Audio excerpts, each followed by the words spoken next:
naturally. It sometimes does for some people, but not in this way. This is what we would call an intentional way of telling stories. Now, just to kind of give you some of the neuroscience behind this, is when we look at intentionality, when we look at the ideas, when we look at the idea of intentionality, if you imagine, the way your brain works is there's a biological way of looking at it and there's a psychological way of looking at it, or a neuroscientific way of looking at it. The neuroscientific kind of bridges the two. Biological way of looking at it is your decision-making processes are all held in your prefrontal cortex, and your kind of biases or reactionary things are held in the back, in the more older parts of your brain. So the cerebellum, limbic system, where your emotions are kept, all of those different things. The way it works psychologically is a little bit easier to understand. In essence, in your brain, you have two main computer operating systems happening at the same time. You have what is called a conscious mind and an unconscious mind. Now, your conscious mind is where you are intentional, okay? And you can solve any problem. We put people into space because of our conscious mind. Someone had time to think as to how to make that happen. And that then led them to start problem solving, and then we were able to advance things technologically. You, when you are studying, hopefully, by and large, will use your conscious mind at some point in time. It's a little bit different, but that's the way it works. Now, two issues with the conscious mind. The first is it uses a huge amount of energy, and the second is it's very slow relative to our unconscious mind. So what that means is, in order to be intentional, we need time. For example, have you ever experienced something where you were in a discussion or you were talking with someone, and then a few hours later you're washing the dishes and you thought to yourself, oh, I should have said this. Do you know what? I should have said, I'm gonna text them now because it's finally, do you know what I mean? That has happened. That's how long it took your conscious mind to process that information and come up with a useful, helpful answer. Now, everything our conscious mind does is helpful. Now, the other thing is it uses a lot of energy. And by energy, I'm talking about different types of energy. So have you ever gone out with a friend and you had to listen to them intently because they were going through a problem or they wanted to talk to you about something, and you were listening to them, really actively listening to them for, say, like an hour. At the end of that hour, how do you feel? Exhausted. Yeah, really tired. Possibly need to unplug, maybe go back and turn on a movie just to turn it off because you've been focused so much. That is what I mean by conscious intention uses a lot of energy. What that does is it creates unhelpful moments. So imagine you've got some work to do and you know that this piece of work is going to take an hour or 2 hours worth of really intense concentration, and you kind of look at it and go, or I can do this tomorrow. And instead I have laundry and I'm going to go do my laundry instead. Because laundry doesn't take any energy. It's what we do. That is what that was an unconscious decision that overruled your conscious brain in order to save your conscious mind energy. Because if you think about it, 100,000, 200,000 years ago, we didn't have food. We had food insecurity. We were unable to do things. We had to save energy to stay alive. So our unconscious mind, our conscious mind does things that are helpful and moves us forward. Our unconscious mind does things that protect us. And it always protects us. You ever had the story where it's like, I don't know, someone had their heart broken when they were 16, and then from that point forward, they were accused of sabotaging every relationship they were in. They could never commit to anyone that they were with until one day, at the age of 25, they met someone and thought, I need to get over the fact that I sabotage every relationship, and maybe this will work. Funny enough, people will look at that and see that as self-sabotage, but our brain will never sabotage itself. Instead, if you look at it through the filter of unconscious responses, so responses that you're not thinking of, what was your brain doing by ruining every relationship? Protecting. Self-defense. Yeah, self-defense and protection. Now, was it helpful? No. Was it safe? Yes, kept you safe, but it was stupid. And that's what our unconscious mind does, is it keeps us safe. It's the entire purpose of our unconscious mind. So for example, have you ever been in a class and you had a question you really wanted to ask, and you thought about the discussion, you thought about everybody around you, and you kind of, do you know what, I'm going to ask the professor afterwards in private. Does that ever happen? Yeah? That was an unconscious decision to do something unhelpful when chances are there were probably 5, 10 other people in the room that had the same question and would have been really helpful to put it out loud. But for whatever reason, we felt we were going to be judged, or we ourselves sat there and thought to ourselves maybe, ooh, God, you know what, I didn't really read chapter 5, which the answer is no. I'm going to go back and read that, and then if I still have the question, I'm totally going to ask it in class. Not going to happen. That is our unconscious mind. And our unconscious mind is hyper fast and uses no energy versus slow and tons of energy. So it is designed to act before we can even think about how to act.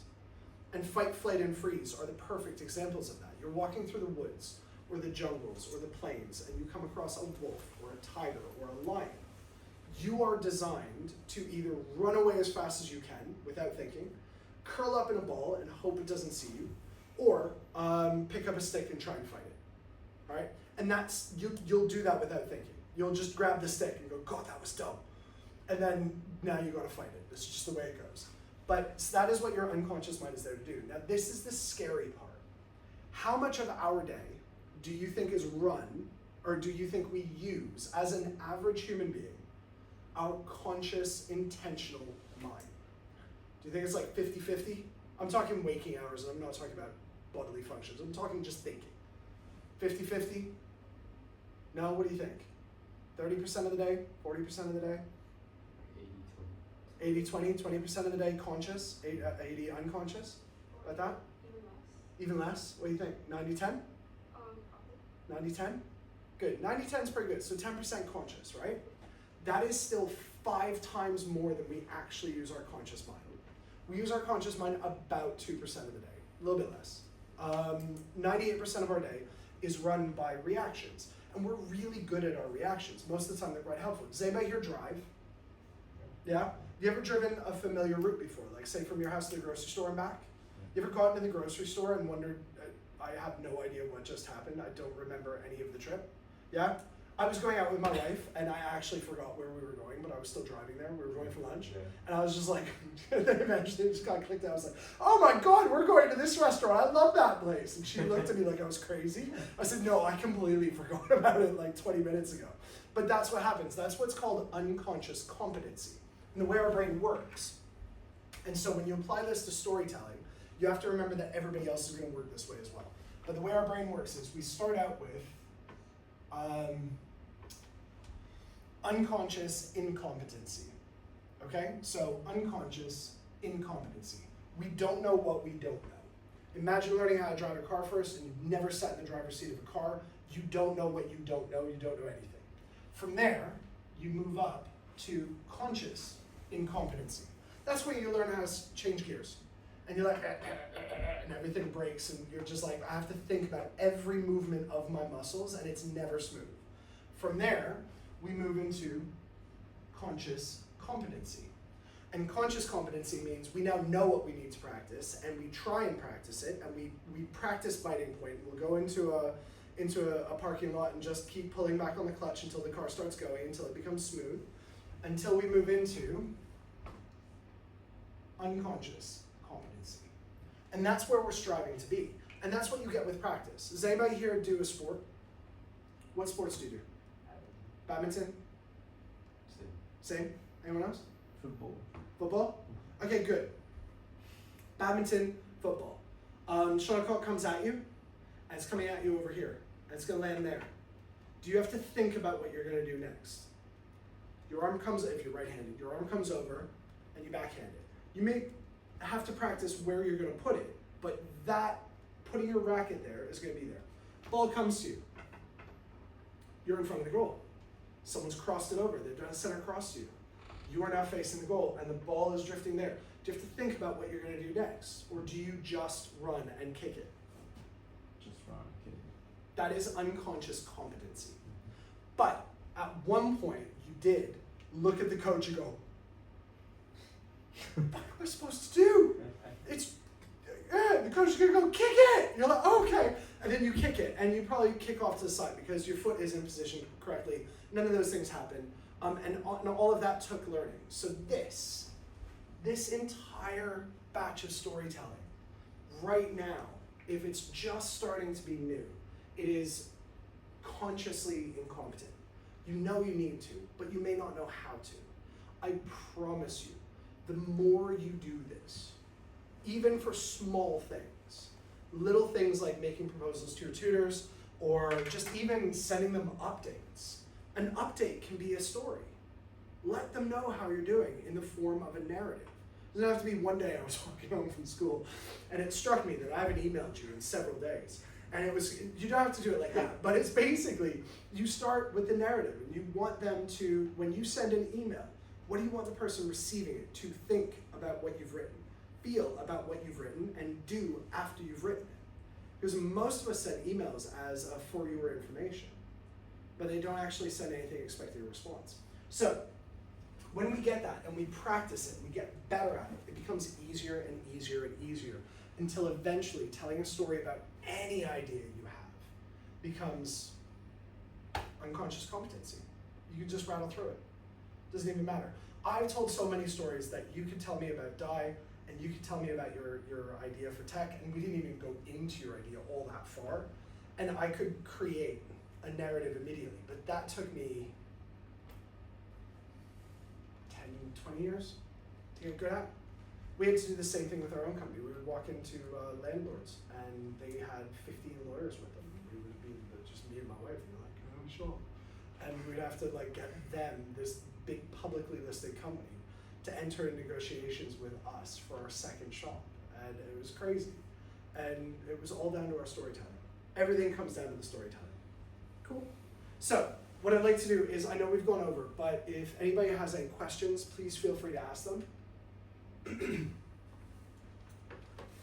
Now, that is, so I had something, that is, unfortunately, that's just the Instagram account, but go on Instagram and message me, and message me with your email address, and I have a storytelling kit that I will then send out to you. I had something else set up, but I just couldn't get it to work before I came here today. But just feel free to just DM me on Instagram and let me know your email address, and I'll send you over that. And I'll also send it to Xiaohong, and you can then distribute it to the rest of the group as well.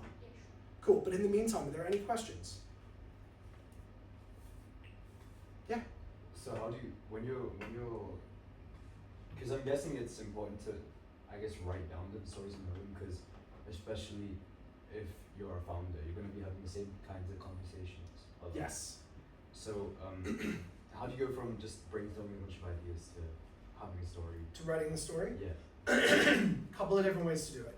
If you're going to do it on your own, there is more to it than this. There are different structures of stories. There are different things. So 2 structures that come to mind are what you might call a golden opportunity. So because everything is easier now, we're able to take advantage of that and make this product. That is a golden opportunity. It never came before, and right now we're at the best time to do it.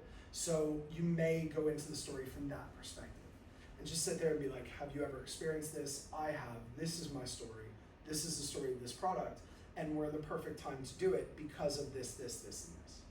Another, the opposite sort of approach from that approach could be what is called a burning platform, which is, this is how things are now, and if they don't change, everything is going to fall apart.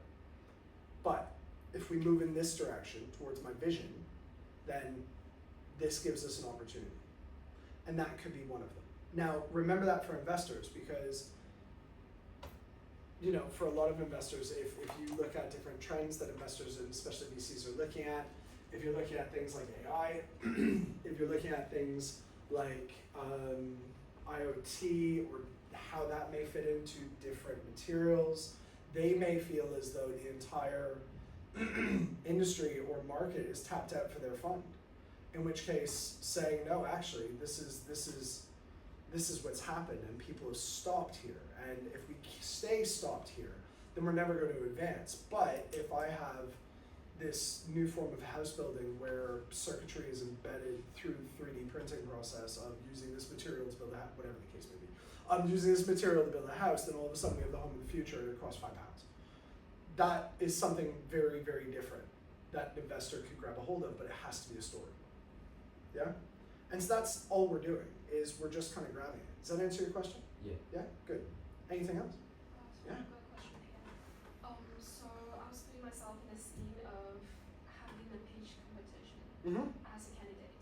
So like the audience is a mix of everyone, and they are not necessarily to be the investors or to be your customers, Mm-hmm. not your partners at all. Yeah. And like long question short, just how to win the. How do you win them all over? Yeah.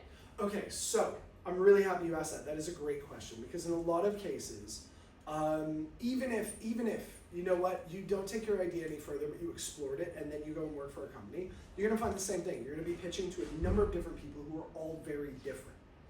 How do you handle an audience where you may not know who they are, how they act, anything like that? There are actually, and it goes a little bit into Carl Jung, there are universal archetypes. And there's a psychologist, her name is Blackmore. And she ran a fascinating experiment where she asked a room full of 1,000 people how many of these 6 things resonated with them, or that they had experience with. And it was stuff like, you know someone named Dave. You have a scar on your left leg. You know, weird 6 things. And pretty much, I think the lowest she got was 35% of the audience had at least 3 things on that list that they could agree with.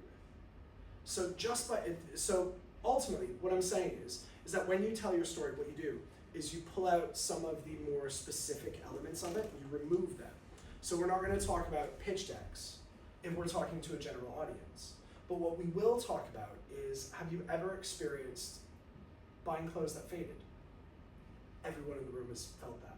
Everybody in the room gets upset by it. How many people, let's take it a step further, how many people have spent over £50 on a piece of clothing that then faded over the next 12 months, and you thought you were going to have it for a couple of years, really loved it, it's gone now, you had to give it away. And that could be how you bring it in.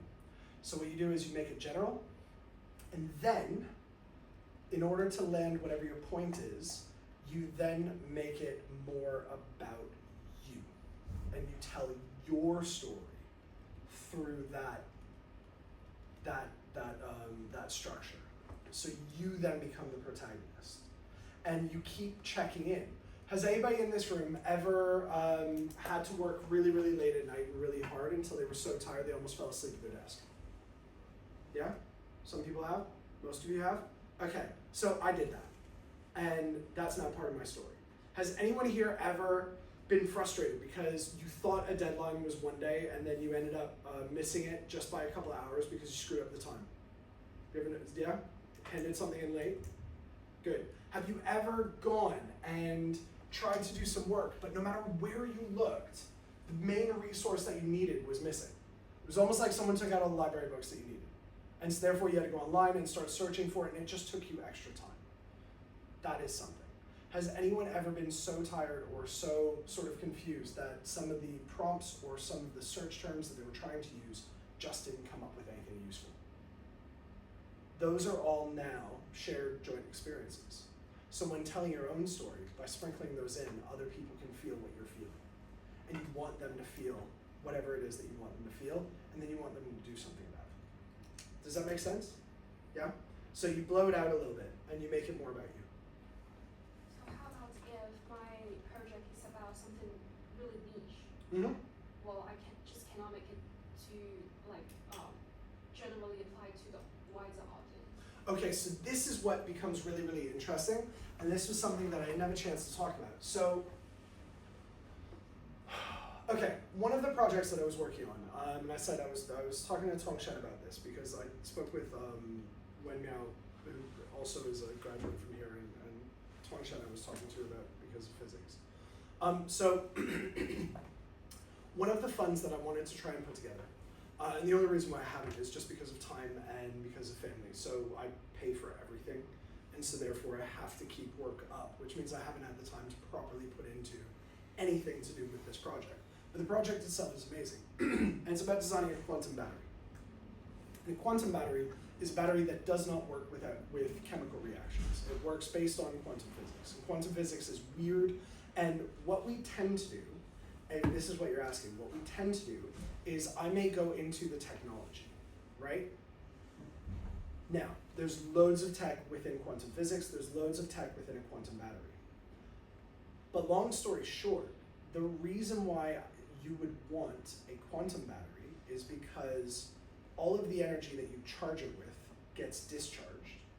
It never loses efficiency, so it always operates at 100% efficiency. And the bigger the battery, the faster it charges. So I don't have to talk about the tech, but what I can give you are benefits that solve your particular day-to-day. So if you're working in something quite niche, what is it you're working in, if you don't mind? Self-powered devices, basically using body heat to generate electricity for wearables. Okay, good. So using body heat to generate electricity for wearables. How many times have you ever gotten on the tube and you've had to travel for a long time, or you've gone on a train and you look down and you forgot to charge your phone and it's at 20%. And you don't have a charger, you don't have a cable, you don't have a battery pack. Wouldn't it be great to just pop it in your inside pocket, go and get a coffee and come back a half an hour later and your own body heat has actually charged the phone? That's how you would incorporate that into a story. So you would find a problem that someone deals with, and then you would find the benefit of your idea for that person. But you don't have to talk about the tech. You don't have to let them know why it does that. You just have to let them know that it does and will solve all of their problems. And especially if you could come up with something that says, and the hotter you are, the faster it charges. So imagine you're in central London, you get on the central line at 8 o'clock in the morning, and you have to ride it from Stratford to Notting Hill Gate. At the end of the day, you can have your phone charged, your iPad charged, your Kindle charged. If I can make it even better, because my back in particular gets really, really hot, so every time I go through US Customs, they always wonder if like I'm hiding something because they think like my back is so sweaty. It's not sweaty, it's just hot. And they're like, what are you nervous about? I'm like, dude, I'm not fucking backpacking, it's Florida. Like, it's 100 degrees. No, it's not. I'm not hiding anything. Imagine if it could charge your laptop through your backpack. And now it channeled that heat. So those are different things that at that point what you've got is you've got this idea of, where'd it go?